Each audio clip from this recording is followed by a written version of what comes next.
So Jessica, I had to ask you, what is your favorite hydrator for being in Colorado? Like, we've got super dry skin here and we need something extra.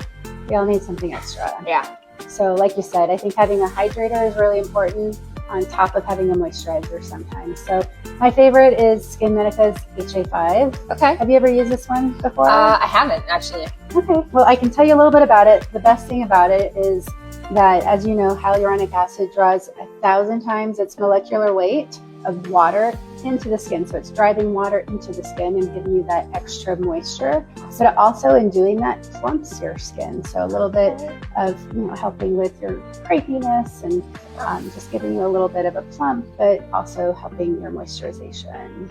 Okay, perfect. I love that. I am definitely going to try some. Yeah, I think you should. Thank you.